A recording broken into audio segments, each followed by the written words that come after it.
la bienvenida al ciclo de entrevistas abiertas, Relatos que hacen historia, que es organizada por la Secretaría de Extensión de la Facultad de Derecho de la UNICEN.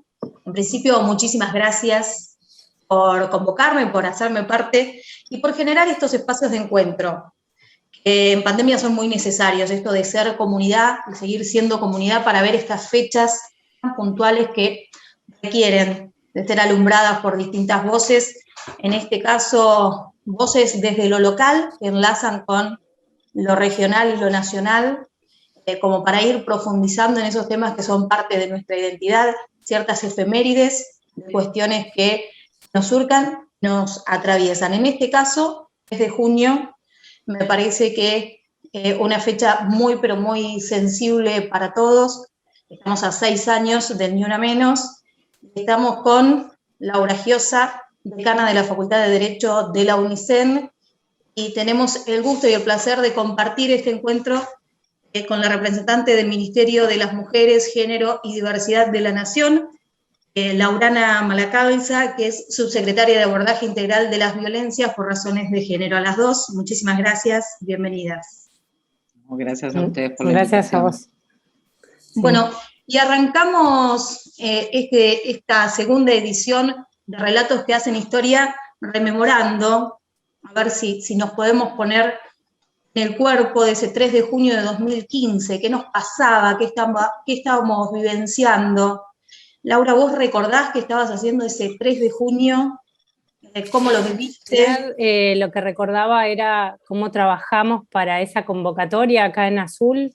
Era la primera vez, me parece, que muchas instituciones, bueno, desde la Facultad de Derecho, el Centro de Derechos Humanos, el Centro de las Familias y las Personas, y también apoyados por el gremio de la universidad y por la Federación de Estudiantes de la universidad, empezamos a convocar.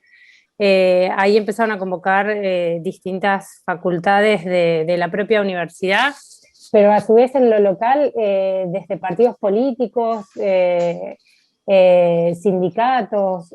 Me acuerdo que fue así como muy movilizador y muy multitudinaria. Creo que fue una de las marchas de esas que se recuerdan en los pueblos, digamos, cuando hay mucha gente conmovida, mucha familia conmocionada, muchas mujeres estábamos ahí, y tengo esos recuerdos como de toda la preparación, todo lo que era la convocatoria, tratar que el Consejo Superior sacara una adhesión a esa convocatoria, y después de las calles, que para todas las que estábamos y de todas las organizaciones era ver que pasaba eso en Azul, fue algo conmovedor. Es decir, más allá que te movilizaba mucho el 3 y las consignas del 3 y por qué estábamos ahí el 3 de junio, era también muy movilizador o muy movilizante ver la cantidad de gente que generalmente en ciudades más pequeñas no es habitual que suceda.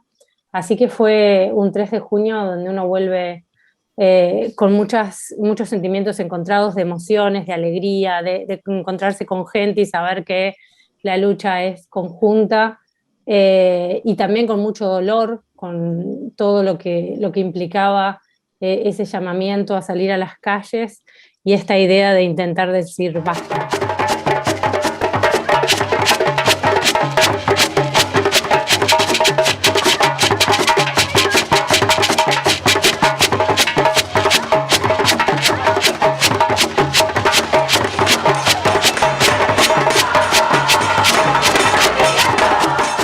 Fue un encontrarse, creo que de la comunidad de Azul, de las mujeres de Azul, de las diversidades de Azul, de quienes estábamos hartas de lo que pasaba y muy acompañadas. Yo me acuerdo de haber visto jueces, juezas en las marchas, salimos a pegar volantes en todos los locales comerciales, así que uno pasaba por cada lugar de la ciudad y ahí estaba ese grito de Ni Una Menos, o ese límite a la violencia machista que intentábamos poner. Laurana, y vos en tu caso, ¿cómo lo viviste?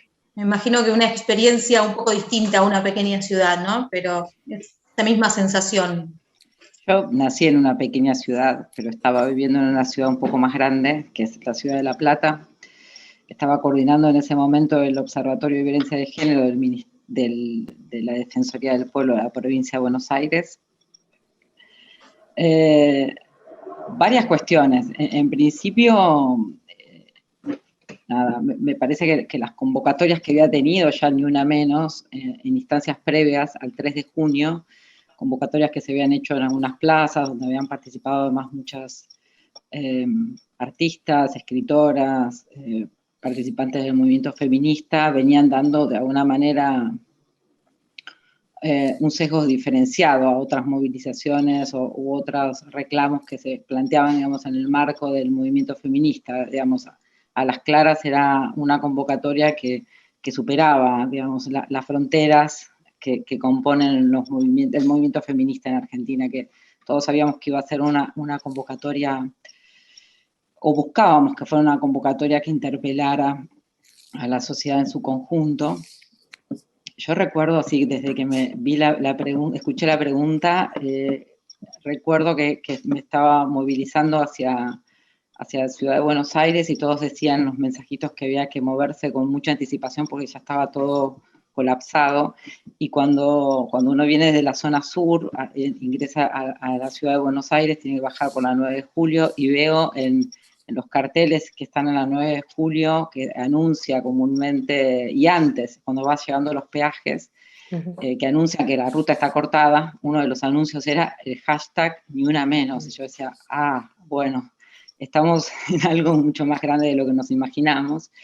Y recuerdo que apenas bajabas a la 9 de julio, yo estaba varias horas antes, todo el tráfico cortado, y hubo que caminar muchas cuadras para llegar hasta la Plaza de los Dos Congresos. Es que los derechos de unas son los derechos de todos. La preservación de la vida y de las decisiones de las mujeres son ampliación de libertad para todos y para todas. Forjemos nuevos modos de convivencia, estrategias para hilar cada vez mejor la trama de la vida en común. Yo tuve la suerte de participar un poco previo al momento mismo de la convocatoria, que eran las reuniones para definir un poco los puntos de esa convocatoria, cuáles iban a ser los reclamos al Estado de esa convocatoria. Entonces, el armado de esa agenda, que se fue construyendo, digamos, con varias organizaciones feministas, con las propias personas que venían convocando, periodistas, que venían convocando Ni Una Menos, era una experiencia única, ¿no? Digo, porque no había existido en nuestro país un espacio tan masivo de juntar a distintas organizaciones, personas, ámbitos académicos, políticos, en pensar esa agenda, esos puntos que iban a plantear la convocatoria y que iban a ser leídos, ¿no? Casi en el armado de ese documento. Nos sorprendió la masividad de la convocatoria, nos sorprendió darnos cuenta que estábamos viviendo algo histórico, que no iba a haber marcha atrás a partir de esa convocatoria. Digo, no iba a haber marcha atrás en que la agenda de las violencias de género iban a tener que formar parte de la agenda pública y de la agenda política. Yo creo que fue eso como lo más impactante, digamos, en términos de que son esos, como los que estudiamos historia, yo estudié historia y me recibí de licenciada y profesora en historia, señalamos como la fuerza del acontecimiento, un acontecimiento que sin dudas emerge, pero que en esa emergencia confluyen un montón de experiencias y de tradiciones y de historia y de luchas previas, ¿no? Cada mujer que se atreve a decir basta, que quiere dejar de ser víctima para convertirse en sobreviviente, desafía a toda la estructura de la violencia machista. Pero ese es su momento más vulnerable. Ahí es cuando con saña se pretende ajusticiarla, y es entonces cuando más necesita de otros y de otras que ayuden a sostener esa decisión. Es eso cuando vos sentís, estoy viviendo la historia, porque estás viviendo lo que se convoca en un acontecimiento, lo que sabés que confluye ahí, ¿no? Es como sentir que quienes éramos también feministas desde hace muchos años, y donde sabíamos que el feminismo no era un tema ni de agenda pública, ni era un tema de agenda académica, ni que era un tema que tuviese trascendencia política, estábamos convencidas de que no iba a haber marcha atrás a partir de ese Ni Una Menos. Como bien decía Laura recién, un pararse frente, yo diría como un escudo colectivo, masivo, donde decías hasta acá, ¿no? Este es el límite, acá estamos para poner nuestros cuerpos, nuestras cuerpas y pedir que dejen de matarnos. Eso era como el primer reclamo, ¿no?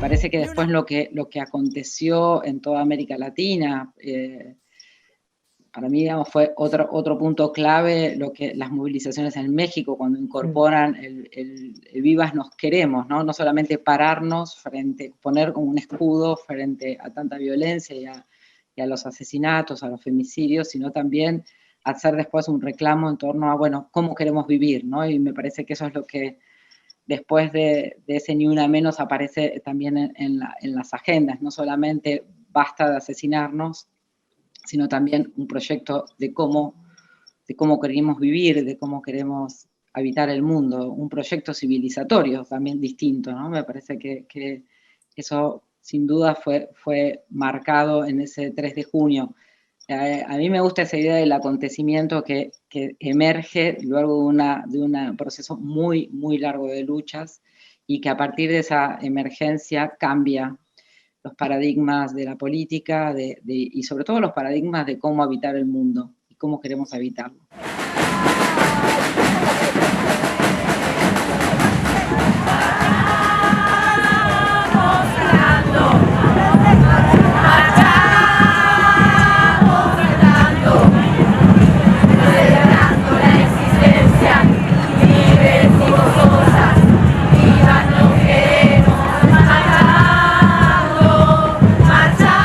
Más allá de todo el bagaje de lo políticamente correcto, ¿no? De toda la cantidad de gente que se sumó a sacarse la fotito con el Ni Una Menos, después esa comodidad política incomodó cuando los movimientos feministas en Argentina tuvieron la capacidad de instalar una agenda que fuera más allá de las violencias, ¿no?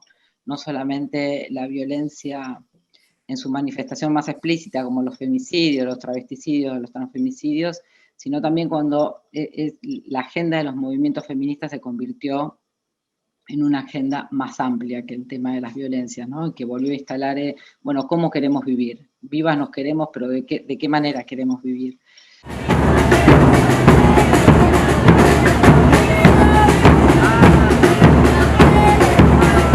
Yo creo que ahí fue como la segundo vuelco que dio el Ni Una Menos y que vino de la mano también, digamos, con lo que pasó después, que fue la instalación de los paros internacionales de mujeres. Eso fue una convocatoria enorme, donde ya la agenda no era solamente la de violencia de género, sino también una agenda que incluía los temas de cuidado, que incluía la distribución de la riqueza, que incluía la forma de relacionarnos con el planeta, las formas que incluía un reclamo hacia el sistema capitalista en sus fases más neoliberales. Me parece que también eso tiene que ver con la fuerza de los movimientos feministas en la región, sobre todo en América Latina, digamos, tomó una fuerza muy fuerte y veía el reclamo de esos paros y decía, estamos haciendo una revolución, sin dudas, el movimiento feminista está haciendo una revolución en cómo habitar el mundo. Y ahí generó incomodidades y ya no todo el mundo se sacó la foto con el movimiento feminista, ¿no? No sé si pasa tanto por una estética y por un relato, pero sí como por un movimiento de lucha que está llegando como a muchos estratos porque las mujeres estamos en todos lados, digamos. Entonces yo creo que se está empezando a generar mucha conciencia de cuántas cosas una no puede acceder por culpa del machismo y no es algo simplemente que tiene que ver con cosas más terribles como es la violencia de género, como es el femicidio o ese tipo de cosas, sino simplemente por el hecho de que yo siendo cineasta me va a costar muchísimo más conseguir trabajo siendo mujer que a un varón. ¿Cómo se rastrea esa transformación? Seguramente es observable también a nivel académico, a nivel ciudad. si uno piensa cuáles serían las consecuencias de lo que fue la visibilización del Ni Una Menos y los reclamos posteriores, en la universidad lo que nos pasó es que nos juntó a todas las las feministas o quienes trabajábamos desde el feminismo, incluyendo la perspectiva de género, nos empezamos a encontrar, era como que estábamos dispersas en toda nuestra universidad y nos empezamos a encontrar y empezar a laburar para pensar en una universidad distinta, en unas facultades o unidades académicas distintas, en enseñar desde otro lugar, en aprender desde otro lugar, en investigar con perspectiva de género. Por ejemplo, ahora hace un par de días elegimos por primera vez a una vicerrectora mujer, es decir, una universidad que durante toda su vida todavía no había podido elegir una mujer en los máximos cargos de toma de decisión, una universidad que todavía está discutiendo, por ejemplo, el cupo trans, travesti, transexual, una universidad que le cuesta incorporar la perspectiva de género, que le cuesta la ley Micaela, es decir, que solo lo toma como algo que hay que hacer. Y me parece que esta idea de juntarnos y aparte laburar interdisciplinariamente o transversalmente llevó a poner en agenda y, por ejemplo, cuando se discutían las propuestas ahora para la elección, en las dos propuestas que en principio iba a haber, que luego solo se dio una sola de ellas, la perspectiva de género y la inclusión de los reclamos del feminismo de la universidad, que se presentaron generalmente todos los 8M, vamos con un documento a presentar a las autoridades de la universidad, terminaron siendo también bases de los planes o proyectos de acá a 4 años más. ¡Marchamos gritando! ¡No nos callan! Por tercera vez marchamos un 3 de junio. Un poco de estos reclamos que se vieron plasmados en las calles, de las calles terminaron en la academia. La academia, aunque muchas y muchos y muchas venían trabajando en feminismos, de hecho había todo un laburo de feminismos jurídicos y de movimientos feministas dentro de las facultades, por ejemplo, de Derecho, eran las menos, y nos llevó a nuclearnos y a empezar a laburar desde otro lado. Creo que igual existe una deuda increíble desde la educación, que me parece que una de las herramientas más transformadoras que tenemos es esa, ¿no? La educación para transformar los roles y los estereotipos de género que de alguna manera nos atraviesan, y todavía es una deuda y una discusión que no se puede dar tan fácilmente. Incorporar la perspectiva de género transversalmente en todos los planes de estudio no es algo que se puede saldar de un día para otro en la universidad. Lo importante es que nos logró juntar a un grupo absolutamente heterogéneo y de distintas disciplinas, y con eso empezar a transformar lugares como las universidades que terminan siendo más conservadores hay veces que la propia sociedad. Si se fue de casa ni una menos, si se puso minifalda ni una menos, si se pintó los labios ni una menos, ni una menos, ni una menos, ni una menos, si baila reggaetón ni una menos. Las deudas del ámbito académico, ¿cuál te parece que son las principales resistencias en ese sentido? Yo creo que la gran resistencia es incorporar esta nueva lectura, por ejemplo, un nuevo marco conceptual del derecho, un nuevo marco teórico del derecho o de la rama que sea, de la ciencia que sea, a los planes de estudio, y entender que nosotros, por ejemplo, en las universidades formamos ciudadanos, ciudadanas y ciudadanes, y que deben tener enfoque de derechos humanos y perspectiva de género, porque son obligaciones que surgen de nuestra propia Constitución, de los tratados de derechos humanos y de los reclamos de los feminismos en Argentina. Y me parece que todavía hay cierta resistencia, y también es cierto que las propias estructuras consolidadas de las grandes universidades públicas o de las pequeñas universidades públicas o medianas como la nuestra, también llevan a que ese cambio sea más lento que el que una quisiera. Es decir, no necesariamente todos los profesores y profesoras automáticamente van a tener o incorporar la perspectiva de género, sino que hay que trabajar en eso y es algo que se puede poner como un requisito, por ejemplo, para acceder a un nuevo cargo, pero momentáneamente eso no es lo que está sucediendo. Que todas las disidencias sean parte de nuestros claustros, ese es todavía una gran resistencia, y me parece que es todo un trabajo que se viene haciendo a lo largo de todos estos años y que de a poco va ganando terreno y como se pone en agenda, y es parte de la agenda nacional, y es parte de la agenda internacional, y es parte de la agenda provincial y regional, la universidad tampoco puede quedar afuera y hace un esfuerzo para intentar llegar a lograr que esos reclamos, esos primeros reclamos terminen siendo parte de la realidad universitaria. El patriarcado es un juez que nos juzga por nacer y nuestro castigo es la violencia que ya ves.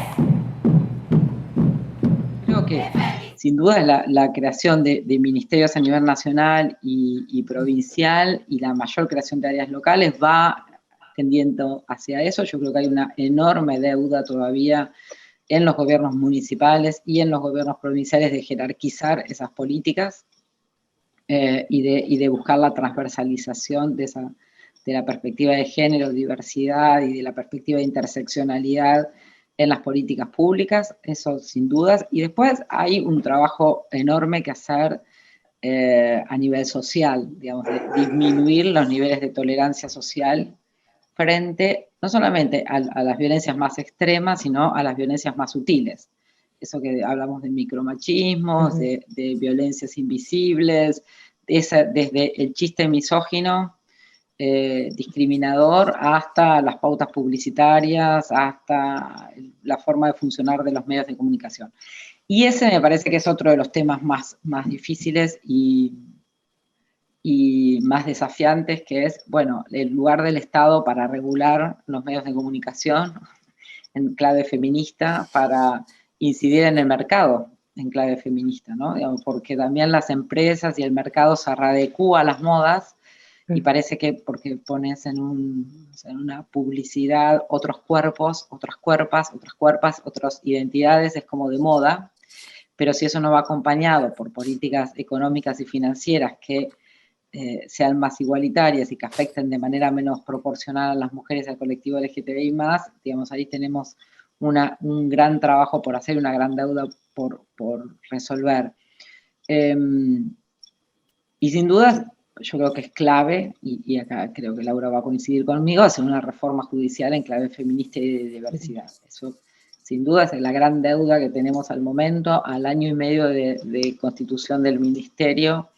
Es uno de los desafíos más importantes de impulsar. Yo creo que una gran deuda también es empezar a incorporar otras voces dentro de las agendas de las políticas públicas, que son las voces del mundo comunitario, del mundo indígena, del mundo campesino, que vienen tejiendo otros, de los feminismos comunitarios, por ejemplo, que vienen tejiendo otras formas de pensar la política y de pensar las respuestas incluso desde el Estado.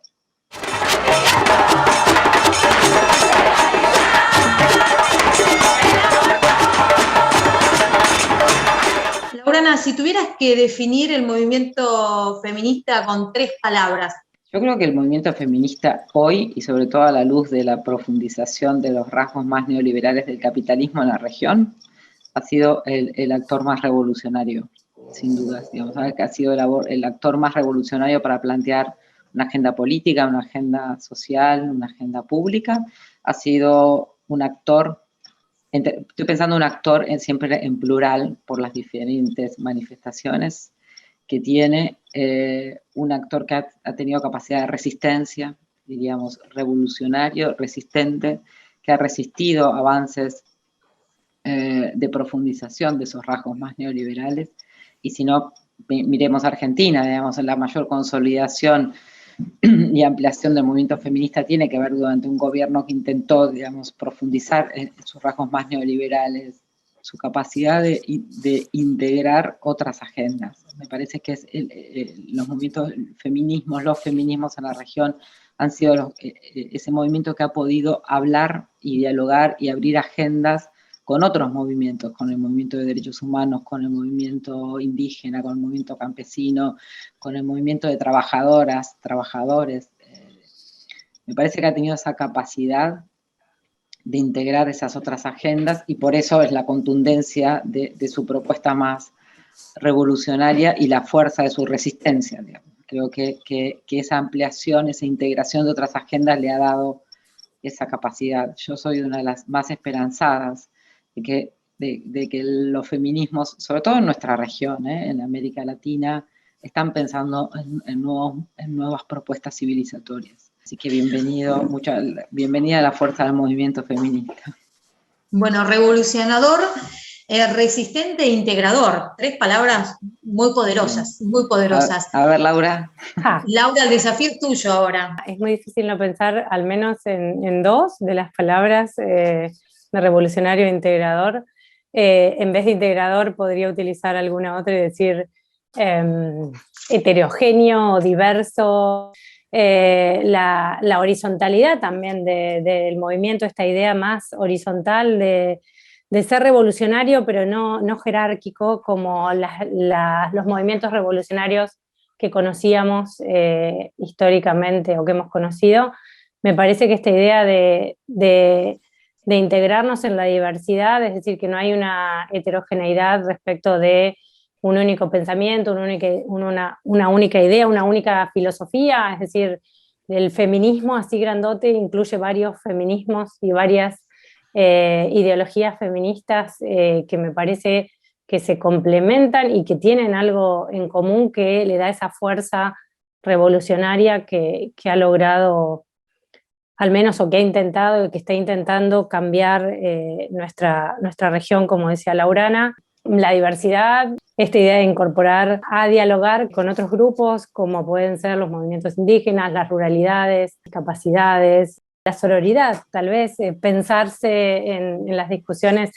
A veces está tan trillado el término sororidad que uno no le cuesta usarlo, porque se usa en distintos sentidos. Yo rescataría las 3 que dijo Laurana más que nada, le agregaría diversidad o integralidad, y diferencias dentro del propio movimiento, que es lo que lo fortalece, la horizontalidad, un poco de su propia conformación, y la sororidad.